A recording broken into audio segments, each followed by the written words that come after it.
Bonjour à tous et bienvenue dans ce GCN Show numéro 162. Aujourd'hui, on va parler de la puissance de la Jumbo-Visma. C'est clair, on va voir comment ils ont écrasé la Vuelta. C'est parti! C'est parti! Déjà, on va revenir sur le début de la Vuelta qui avait mal commencé pour la Jumbo. Surtout avec le chrono par équipe, ils avaient perdu quand même pas mal de temps. Mais voilà, ils ont su se remobiliser directement après. Se remobiliser, c'est… Un chrono qui a été quand même un sacré carnage avec la météo la nuit. Il pleuvait, c'était de nuit. Voilà, clairement la Vuelta était mal partie pour la Jumbo et pour tout le monde. Ouais, pour tout le monde. Sauf la DSM. Oui, sauf la DSM évidemment, puisque c'était les vainqueurs. Mais c'est vrai que ça avait vraiment mal démarré pour beaucoup de leaders. Et notamment pour la Jumbo qui avait perdu vraiment beaucoup de temps. Mais comme on l'a vu directement après, ils ont su se remobiliser. D'ailleurs, après on a vu tout de suite Sepp Kuss, le vainqueur de cette Vuelta, à l'avant, offensif, dans les échappées. Oui. On s'est demandé pourquoi ça. Moi, je me suis posé la question et je me suis dit que c'était sûrement une tactique de le mettre à l'avant pour qu'après Roglic et Vingegaard attaquent de derrière, qui rentrent dessus. Mais finalement, ça ne s'est pas fait. Et il s'est retrouvé à gagner une étape et à même porter le maillot rouge qui d'ailleurs qu'il n'a jamais quitté. Mais l'avantage, c'est que la Jumbo avait une équipe qui était tellement forte qu'il pouvait se permettre de laisser des équipiers partir dans les échappées. Et là où il gagne l'étape et la journée précédente, il avait gagné, je crois, 2 minutes d'avance quasiment sur les favoris annoncés. Donc, c'était costaud. C'est vrai que quand on avait fait le preview et notre vidéo en amont de la Vuelta et sur tous les favoris, les équipes, etc. C'est vrai qu'on avait noté que la Jumbo c'était la plus grosse équipe sur le papier. Au final, 1, 2 et 3 au général. 1, 2 et 3 sur plusieurs étapes. Donc, En fait, c'est parce que quand on regardait la Vuelta, on aurait dit qu'ils n'avaient même pas d'équipiers. Parce qu'en fait, ils étaient toujours les 3 devant. Et presque, ils ont effacé le reste de l'équipe tellement ils ont ébloui tout le monde en étant devant. Bon, c'est même pas que le reste de l'équipe, c'est aussi tous les concurrents. Vraiment, ils ont roulé dessus. C'était magistral, mais étonnant d'ailleurs aussi parfois. Mais on a surtout, comme on dit, la Jumbo, les 3 qui ont été supersoniques dans les ascensions. C'était monstrueux. Bon après, Sepp Kuss, ce qui est génial, c'est que c'était vraiment un grimpeur. Et c'est vrai que le parcours de la Vuelta, avec autant de montées très raides, finalement, ça lui correspondait. Ouais, ça lui correspondait. On se souvient notamment de la montée de l'Angliru, il y a de ça quelques années, quand Roglic gagne la Vuelta, où en fait c'était l'inverse. Là, c'était Roglic qui était maillot rouge et qui avait sauté de la roue de Kuss. Et là, c'est l'inverse. C'est Kuss qui saute de la roue de Roglic avec le maillot inversé. Ouais, c'est quand même étrange. Ça me fait un peu penser à Froome et Wiggins dans les grandes années du Tour. De la Sky. Donc c'est quand même étonnant de voir ça. Ce qui est bien, c'est que c'était un tour qui était prévu pour les grimpeurs. C'est un grimpeur qui gagne. C'est un grimpeur, mais c'est même un lieutenant qui gagne. C'est pas vraiment. De base, Kuss n'est pas un leader. Il a quand même fait cette année les 3 grands tours. Où il est acteur des 3 grands tours. Clairement, il est l'une des pièces maîtresses de la Jumbo sur ces 3 victoires de cette année. Parce que ils ont quand même remporté les 3 grands tours. Il a fait partie des pièces maîtresses de ces 3 grands tours. C'est quand même énorme. Non, mais c'est énorme. Et d'ailleurs, quand on regarde un peu sa performance, qu'est-ce que tu as pensé de l'étape du Tourmalet, par exemple ? Comme je l'ai noté, moi, il y a 2-3… ils ont écrasé la concurrence, on l'a dit, en finissant à 2 reprises. J'y vais vraiment mollo, mais à 2 reprises, 1, 2 et 3 de l'étape du Tourmalet et de l'Angliru. Perso, moi, il y a des petites choses qui me dérangent dans la Jumbo sur cette Vuelta. C'est la couleur ? Non, pas la couleur. Le maillot, il est très beau, tout ce que tu veux. Mais il y a 2-3 petites images et surtout des fois le comportement de certains qui m'exaspère un peu. Explique. Exemple, tu vois, comme tu disais dans le Tourmalet, Bah, moi, l'attaque de Kuss, où il attaque 15 km/h plus vite, 10 de derrière, ouais, 10, mais 15 c'est pareil. Ouais. Parce que quand même, il est avec des mecs qui sont 5, 4 au général, et que c'est pas n'importe qui. C'est quand même des Ayuso, c'est quand même des Enric Mas, c'est des mecs qui se battent aussi pour des victoires d'étape et au général. C'est des super bons coureurs, et j'ai l'impression que c'était des cadets à côté, quoi.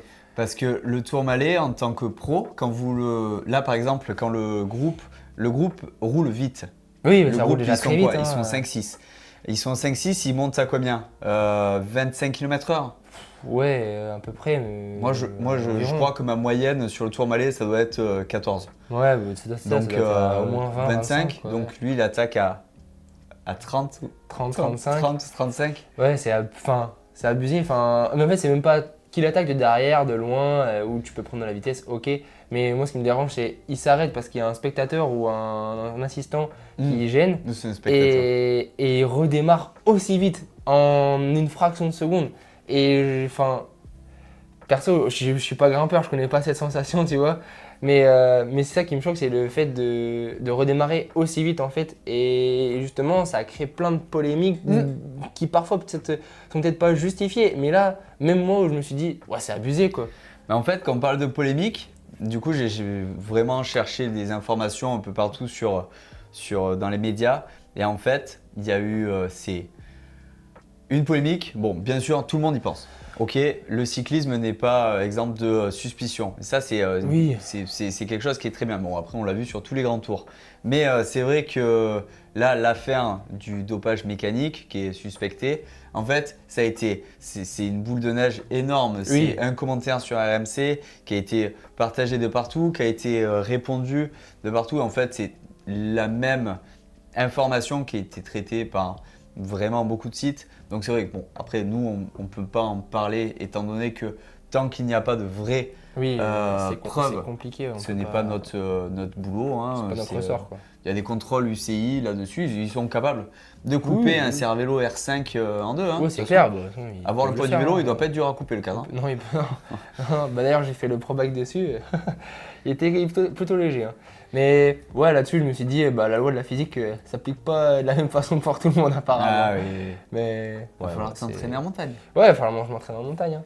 Ensuite, ce qui m'a, moi, dans le comportement, ce que je disais tout à l'heure, dans le comportement, c'est l'attitude et envers de Vingegaard et Roglic envers Kuss. Je n'ai pas trouvé ça très respectueux ni loyal parce qu'au final, il leur fait un boulot monstre toute l'année sur la Vuelta, sur le Giro, sur le Tour aussi. Et j'ai pas vraiment, du fait qu'ils essayaient de lui prendre le maillot rouge alors que au final, Kuss était en danger uniquement via ses coéquipiers. Oui. Alors que les autres concurrents des autres équipes étaient bien plus loin. Il n'y avait pas vraiment de raison de l'attaquer et de le faire péter. Et c'est ça que j'ai pas trop aimé. Et j'ai trouvé des fois, même sur des vidéos d'arrivée, l'ambiance un peu étrange. Roglic se prend dans les bras Kuss et rien avec Vingegaard par exemple. C'était l'exemple au sommet de l'Angliru où Roglic, Kuss dit on avait dit que si je pétais en gros. Oui. Mais je me pose un peu la question de pourquoi ça, tu vois. En fait, je pense qu'on arrive clairement dans les limites de l'équipe, avec leur politique et aussi l'envie des coureurs. Oui. Parce que clairement, Roglic, s'il gagnait, il arrivait à égalité avec Roberto Heras au nombre de victoires sur la Vuelta. Vingegaard, c'était monstrueux aussi parce que il enchaînait Tour et Vuelta. C'est clair. En victoire cette année, ce qui était exceptionnel aussi. Donc voilà, ils arrivaient vraiment sur trois idées et volontés différentes et motivations. Ouais, c'est ça, ouais. Et du coup, je pense que ça a créé un peu des couacs. Et ce qu'on va voir, c'est est-ce que dans le futur, comme ça a pu arriver dans d'autres équipes, est-ce que, admettons, Kuss pourrait changer d'équipe pour avoir une équipe où il serait leader? Ouais, pourquoi ça peut arriver. Ça peut arriver, ça peut être intéressant aussi de voir ça. Après, aujourd'hui, je pense qu'il gagne aussi la Vuelta parce qu'il a une très grosse équipe. Parce que il avait une grosse équipe. Hein, Bien sûr, concrètement. mais c'était la plus grosse équipe. Ouais, clairement. c'était la plus grosse. Bon, après, voilà, je préfère que ce soit lui, honnêtement, qui gagne du coup. Parce que moi, il le mérite, quoi. Il le mérite. Après tout le boulot qu'il a fait depuis des années, c'est vrai que bon, c'est largement mérité. America's First. Ouais, quand même pas. Non, non, voilà, ouais, non, c'est bien. Moi, je trouve ça très bien aussi. Ouais, c'est. Donc, félicitations, belle Vuelta. Bravo, On n'avait bravo. pas pronostiqué ce résultat. Non, par bon, on contre. s'y attendait pas non plus. Hein. En parlant des actualités et des résultats, les voici qui arrivent. Pour les actualités, on va rester sur la Vuelta avec 2-3 petits détails qui nous ont vraiment sauté aux yeux et qui étaient vraiment très intéressants. Donc déjà, c'était le magnifique Cervélo S5 de Sepp Kuss sur la dernière étape, en monoplateau, tout rouge, dingue. Ouais, avec des petits liserés aussi jaunes et roses. Mais oui, qu'il a- mais comme ils avaient sur toute l'équipe au C'est niveau des maillots, Ouais. avec leur maillot sur fond noir, je suis pas fan des maillots fond noir, mais Ouais. fond noir avec C'est trop le liseré. liseré jaune pour le Tour de France, le liseré Rose. rose pour le Giro et Le rouge le liseré pour la rouge Vuelta. pour la Vuelta. Ouais, Donc c'est- ça c'est une un beau année maillot. grandement menée. C'est pour la Jumbo, c'était quand Ouais, même... c'est la première fois hein, qu'une équipe remporte les 3 grands tours d'affilée. Mm. C'est costaud. Hein, Et même dans les Avec trois coureurs de différents. mettre les 3 premiers au classement, c'est pas arrivé souvent. Non, C'est pas arrivé souvent. Pas arrivé souvent, non.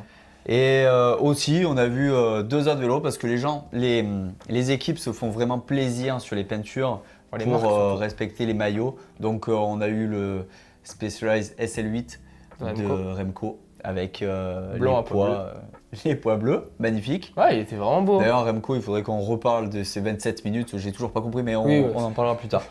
Et aussi, Kylian Grove. avec son Canyon Aerod tout vert. Mais ils ont récupéré Ah, celui c'est le de, même. de Philipsen. Ouais, après le maillot, c'est la même couleur. En plus, pour un peu que ça soit la même taille, ils ont Ouais. juste. Il avait un vélo Pas d'occasion en besoin, fait. pas besoin de prendre. De recréer une peinture. Non, c'est ça, c'est ça. Il leur restait du vert et je Ouais. crois qu'ils vont même faire les portails C'est avec. clair. Ensuite, la Golf, elle est cassée. Elle a cassé la Golf. Ensuite, au niveau des résultats, je pense qu'on n'a pas besoin de rester sur la Vuelta. Mais déjà ce week-end, on a eu chez les femmes Demi Vollering Mhm.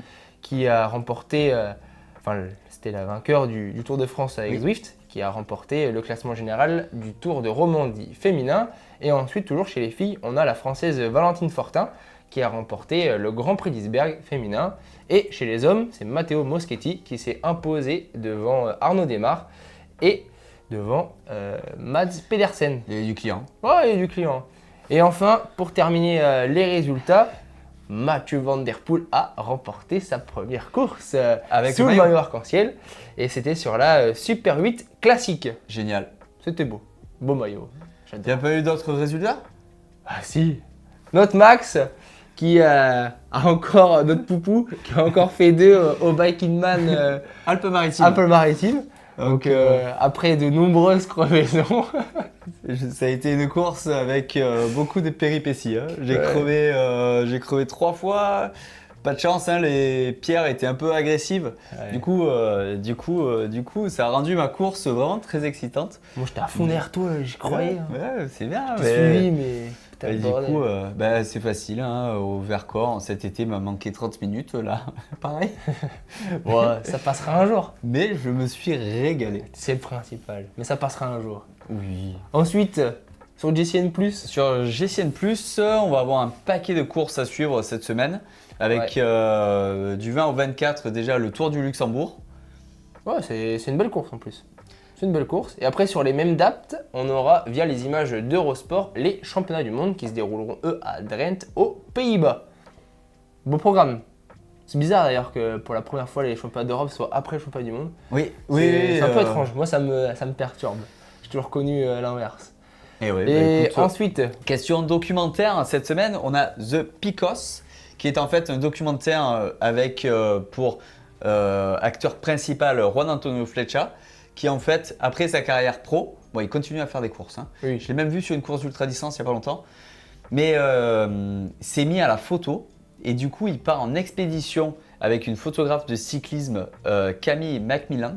Ok. dans le Pico de Europa, qui est dans les Asturies. C'est pas très loin du Pays Basque. Donc on pourrait y aller. Hein. Oh, on va y aller. Et en fait, ils vont perfectionner cette technique de photo vélo. Bon, c'est clairement un reportage avec des images magnifiques Oui, bah, qu'il va falloir regarder dès ce soir. c'est pas mal. Maintenant, on va passer au vélo de la semaine Vélo de la avec semaine. toujours le hashtag GCN France. Oubliez pas. Oui, parce qu'on n'en a pas reçu énormément cette semaine. Ouais, La semaine c'est d'avant, beaucoup plus. Ouais. Mais là, par contre, celui-ci, il est quand même exceptionnel. Ouais, c'est le il est vélo vraiment joli. de Poulet. De Poulet, c'est un magnifique Cervélo S5 mauve avec la fourche blanche. J'adore cette couleur. Elle est vraiment, vraiment belle. Et le cadre, je suis super fan. Ouais, franchement, c'est un Oh. beau vélo. Hein. Bon, par contre, on va parler de la photo. C'est un vélo qui est quand même réputé aéro. Qui est au sommet du col du Petit Saint-Bernard. Voilà.